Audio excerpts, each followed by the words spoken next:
Mesdames, Messieurs, bonjour et merci de votre fidélité sur Zonar Télévision. À la une aujourd'hui, 5 mai 2025, la diplomatie congolaise en mouvement pour une solution à la situation sécuritaire en République démocratique du Congo. Malgré l'appel du cessez-le-feu entre deux parties en conflit, les accrochages continuent opposant les forces loyalistes de la RDC et le mouvement du 23 mars et l'AFC.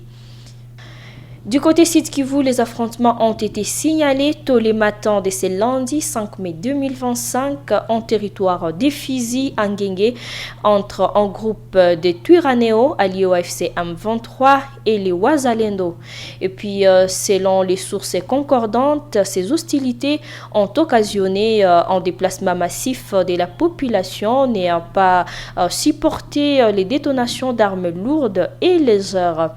Et puis, il y a aussi des familles qui ont fui vers des zones supposées plus sûres.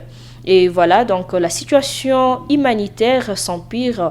Et voilà, ils ne savent plus à quel sens c'est voué. Malgré tous les accords qu'on a entendu parler, des démarches qui sont toujours en cours, il y a vraiment une violation du cessez-le-feu. Et puis du côté ouest des Kamanyola, c'est toujours dans les Sud Kivu, c'était autour de 10h du matin que des tirs se sont fait entendre à Katogota, c'est en territoire d'Uvira, sous les commandements de William Zamiri Yakotumba. Les Wazalendo se battent contre le M23. Et puis, un petit tour au nord Kivu, en territoire des Lubero, il y a l'armée congolaise qui alerte sur la violation du cessez-le-feu dans l'entretemps. Il y a l'FC M23 qui continue à s'emparer des villages. D'ailleurs, après la prise de Lunyasenge, le 2 mai 2025, les M23 ont également pris les contrôles des villages des Katundu et Musenda dans la zone de santé des Lubero le long du lac Édouard selon les médias Tazama RDC.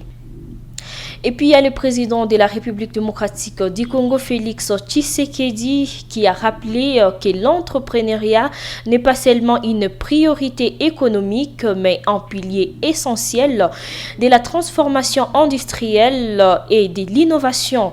C'était au cours de la dernière réunion gouvernementale de ce 4 mai 2025.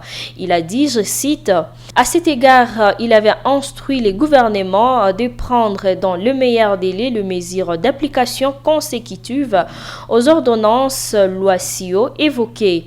Si l'élaboration de la feuille de route alignée sur le programme national de développement de l'entrepreneuriat congolais, PRONADEC, peut être considéré comme l'un des points de progrès, il n'en demeure pas moins que les mesures concrètes doivent encore être prises. Ce sont les propos du président de la République démocratique du Congo lors de la réunion, de la récente réunion. Et puis, la première ministre est appelée à accélérer la levée des obstacles administratifs et techniques freinant l'application de ces lois. Selon le président, le retard actuel entrave l'émergence d'un écosystème entrepreneurial dynamique et inclusif, essentiel pour la souveraineté économique du pays. Alors, les ordonnances loi concernées fixent les règles de création et de développement d'entreprises avec les régimes spécifiques pour les startups et les petites et moyennes entreprises. Leur application rapide est cruciale pour attirer les investissements et favoriser l'essor du secteur privé en République démocratique du Congo. Et puis, pour finir, les États-Unis suspendent leur soutien au Fonds africain de développement. L'administration Trump prévoit de supprimer la contribution américaine au Fonds africain de développement FAD, guichet concessionnel de la Banque africaine de développement BAD. À quelques jours de son assemblée annuelle à Abidjan, cette décision représente un coup dur pour les pays africains à faible revenu qui bénéficiaient de ces soutiens financiers.